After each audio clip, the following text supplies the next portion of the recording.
네, 우리 요한계시록 이제 드디어 끝납니다. 오늘로써. 네. 저는 요한계시록 처음 설교해봤는데 쉽지 않은 것 같습니다. 모든 성경이 쉽지 않지만 요한계시록이 제일 어렵습니다, 여러분. 그럼에도 불구하고 주님이 은혜를 주셔서 얼마나 감사한지 모르겠습니다.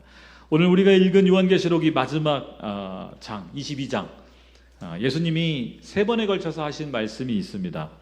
어떤 말씀일까요? 한번 찾아보겠습니다. 우리 22장 7절 말씀 한번 볼까요? 같이 한번 읽어보겠습니다. 시작. 보라, 내가 속히 갈 것이다. 이 책의 예언의 말씀들을 지키는 사람은 복이 있다. 아멘. 우리 12절도 읽어보겠습니다. 12절 시작. 보라, 내가 속히 갈 것이다.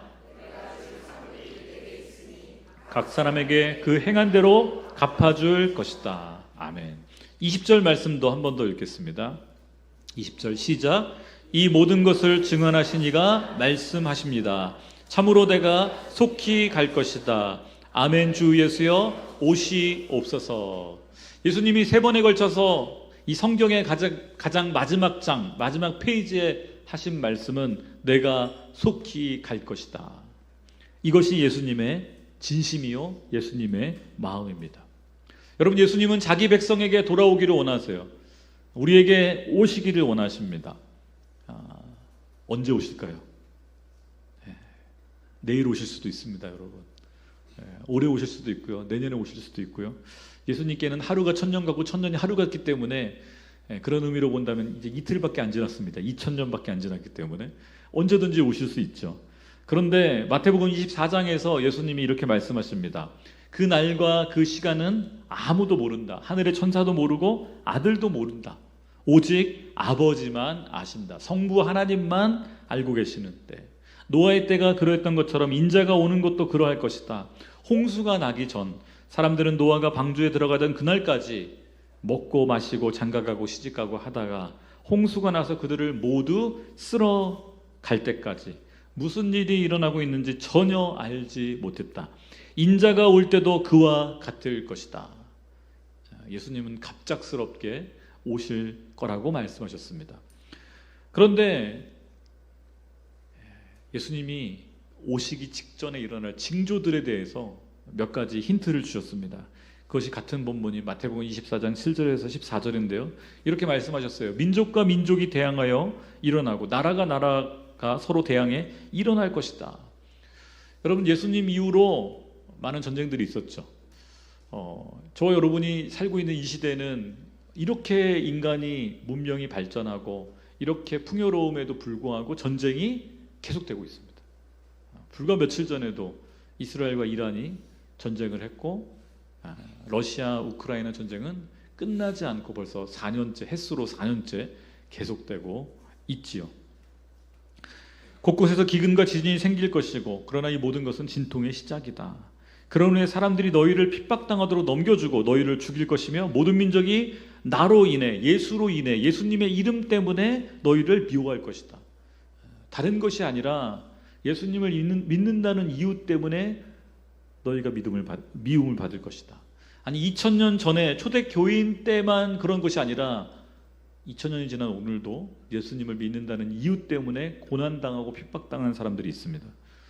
우리 한국에서는 지금은 그렇지 않죠. 그러나 한국도 불과 몇십 년 전에는 예수 믿는다는 이유 때문에 집안에서 배척당하고 제사 드리지 않는다는 이유 때문에 핍박당하기도 했죠. 그러나 바로 지금 이 순간에도 바로 옆에 있는 북한에서는, 중국에서는, 이슬람권 국가들에서는 예수를 믿는다는 이유 때문에, 성경책을 가지고 있다는 이유 때문에 감옥에 가기도 하고 심지어는 사형 선고를 받기도 합니다. 또 가짜 예언자들이 많이 나타나 많은 사람들을 현혹하겠고 불법이 더욱 많아져 많은 사람들의 사랑이 식어갈 것이다.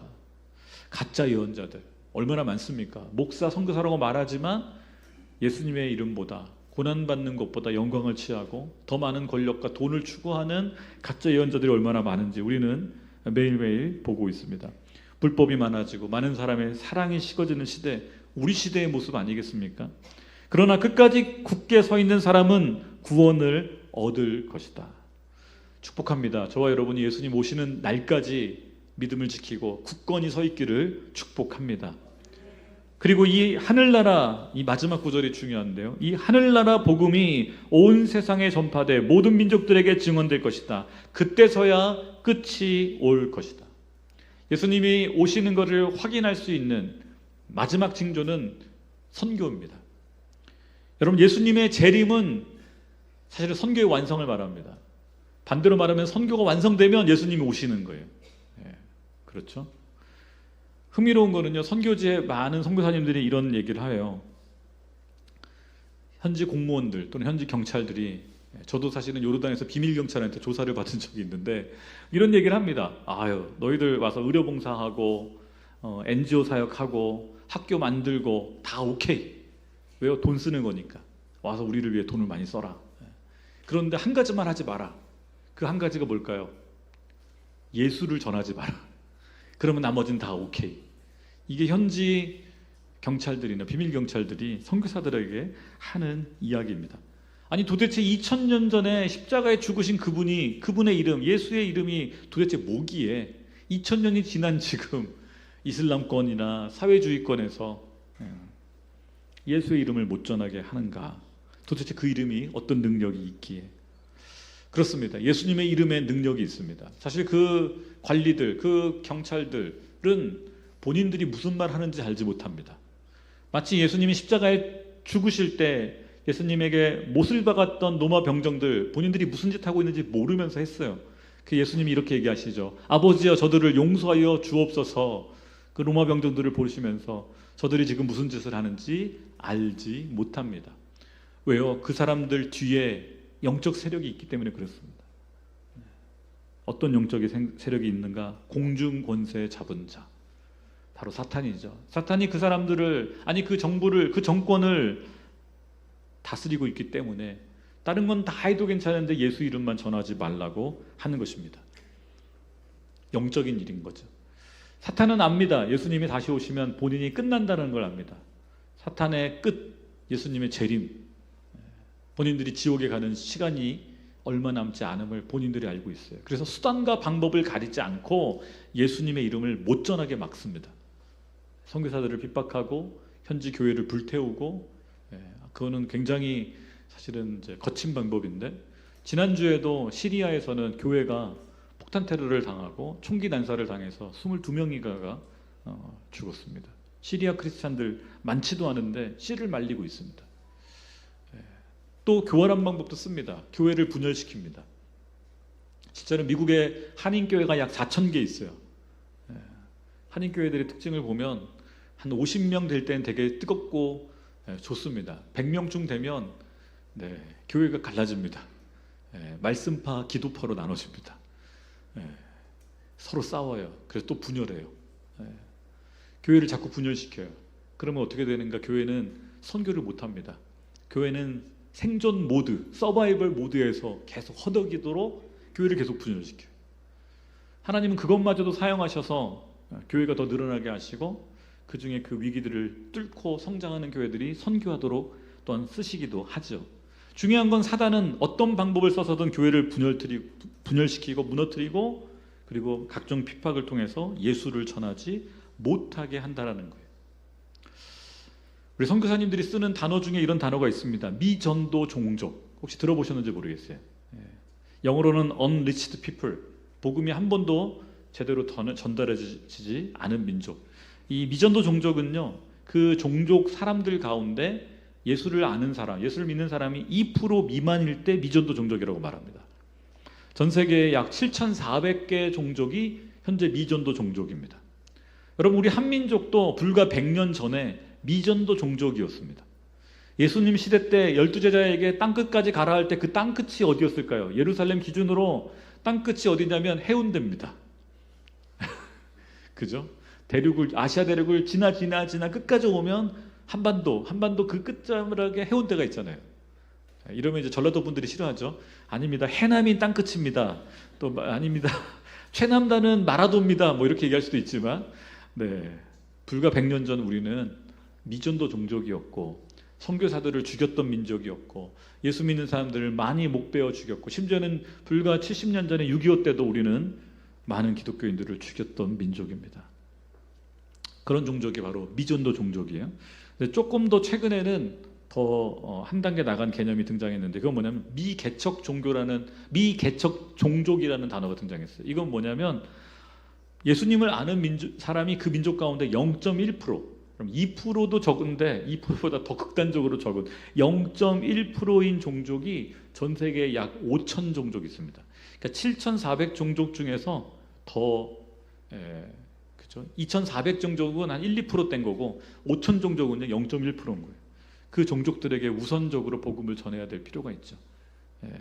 우리 온누리 교회는요 1996년 7년에 15개 미전도 종족을 입양을 합니다.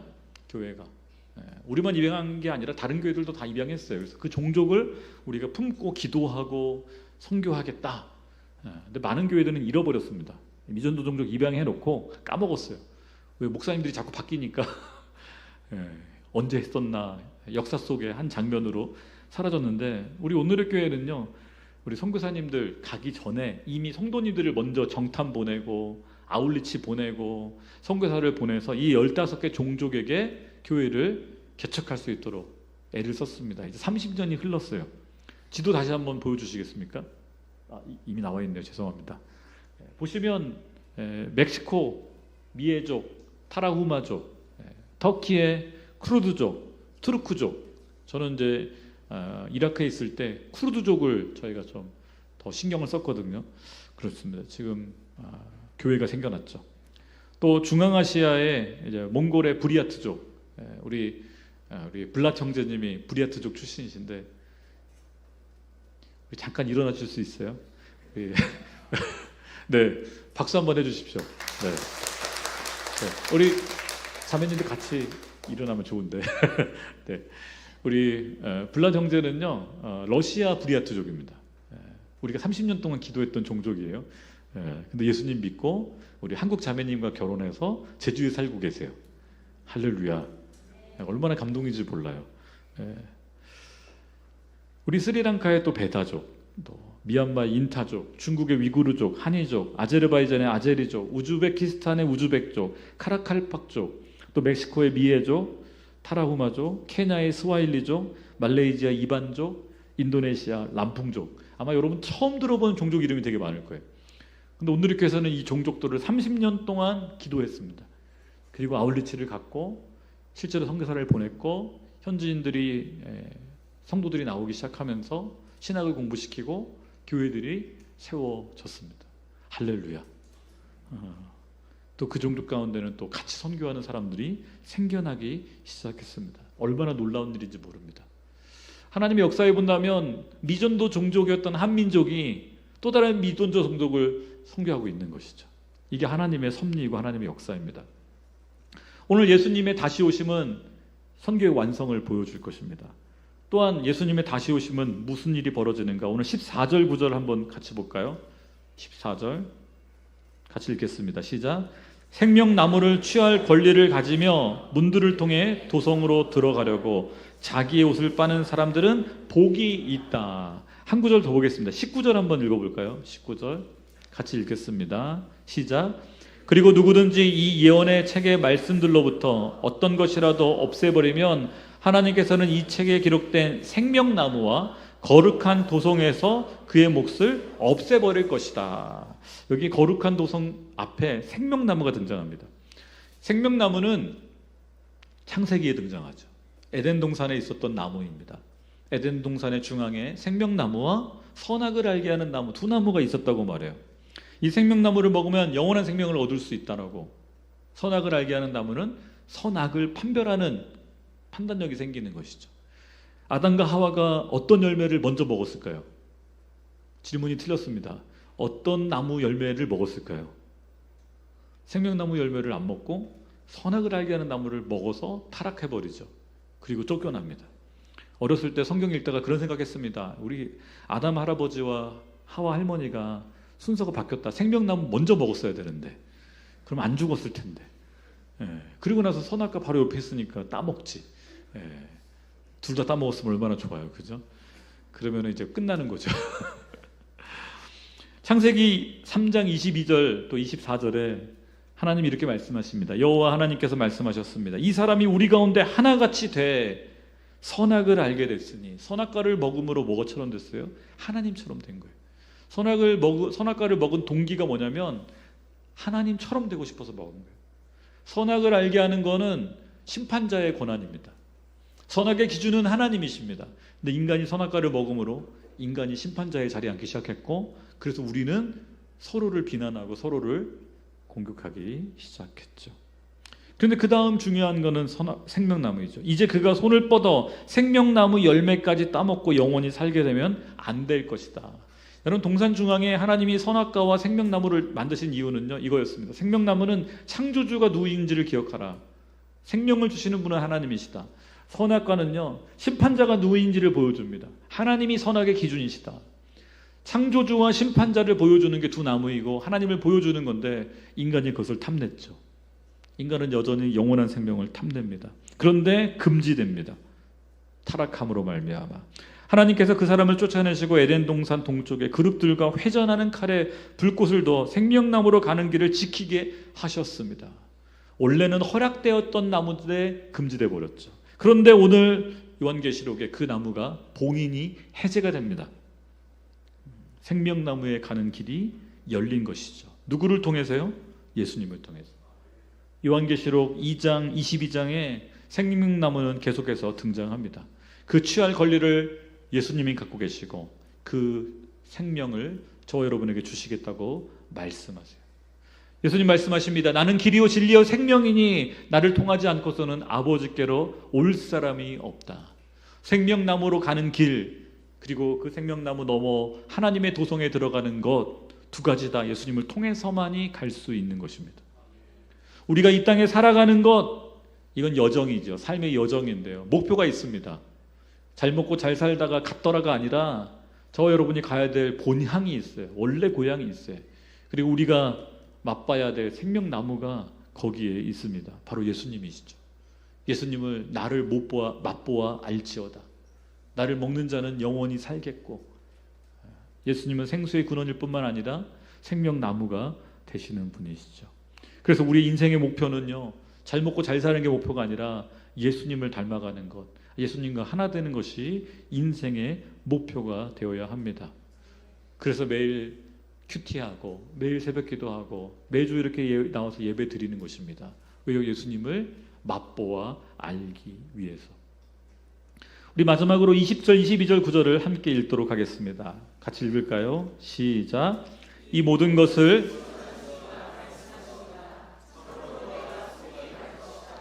아멘. 주 예수여 오시옵소서.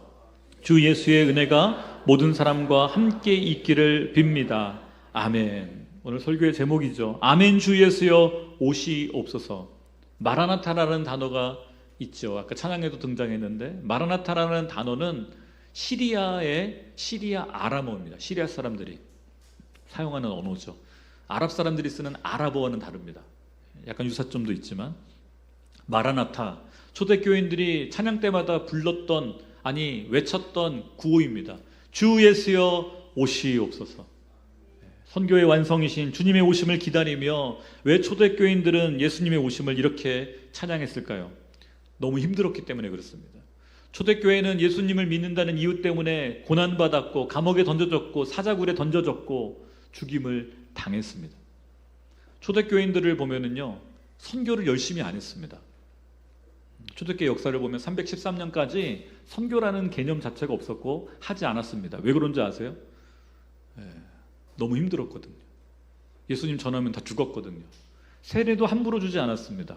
누군가 우리 모임에 들어오기 위해서는 검증 작업을 수차례 해야만 했습니다. 그래서 세례 문답이 엄청 오래 걸렸어요. 1년, 2년간 이 사람이 진짜 예수님 믿는 사람인가, 아니면 로마 제국에서 보낸 스파이인가, 우리 공동체를 깨트리기 위해서, 정탐하기 위해서 온 사람인가를 분별하기 위해서 꽤 오랜 시간을 검증을 했고, 정말 예수 믿고 죽기로 작정한 사람만 세례를 줬습니다. 그래서 초대교회는 예수 믿는 것은 목숨을 거는 것이었고, 그래서 그들은 날마다 오늘 죽을지 내일 죽을지 모르기 때문에 예수님이 다시 오기를 손꼽아 기다렸습니다. 오늘 우리 한국교회가 잃어버린 것이 이거 아니겠습니까? 예수님이 오기를 정말 사모하는 사람이 얼마나 될까요?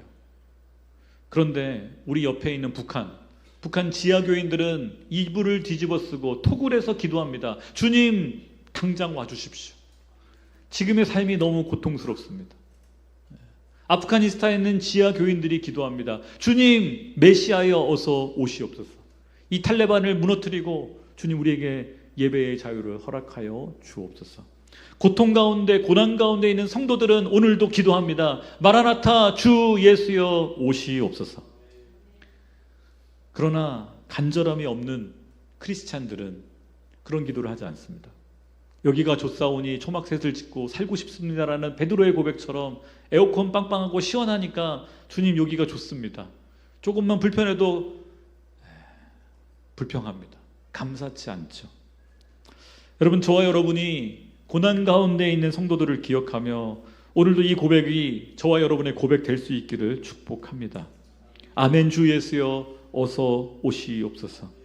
여러분, 예수님의 다시 오시는 모습은 어떤 모습일까요? 상상해 보신 적이 있으신가요? 예수님의 다시 오심. 저는 가끔 상상해 봅니다. 하늘에서 오실 때 온 민족이 볼 거라고 말했는데 아마 위성 중계로 생중계가 되지 않을까, 예수님 오실 때. 그런 생각도 해보고, 지난 몇 달 전에 미국 대통령이 취임을 했죠. 취임식 보니까 수많은 사람들이 모여서 막 박수 쳐주고 멋있더라고요. 작년인가요, 재작년에 영국 황태자, 그죠? 아니 그 왕이 바뀌는 왕위 즉위식을 또 본 적이 있습니다. 교회에서 낡은 그 오래된 의자에 앉으며 왕관을 쓰는 모습 보면서 상상을 해봤습니다. 예수님 오실 때 저런 모습일까? 근데 저의 상상으로 예수님이 오시는 모습을 상상하기가 좀 어려웠습니다. 왜요? 미국 대통령이나 영국의 왕보다, 즉위식보다 더 어마어마한 일이기 때문에 그렇습니다. 아니, 온 우주가 흔들리는 사건일 것입니다. 별들이 노래할 것입니다. 왕의 귀환, 창조주의 귀환, 구세주의 귀환, 심판자의 귀환이 바로 예수님의 재림이기 때문에 그렇습니다.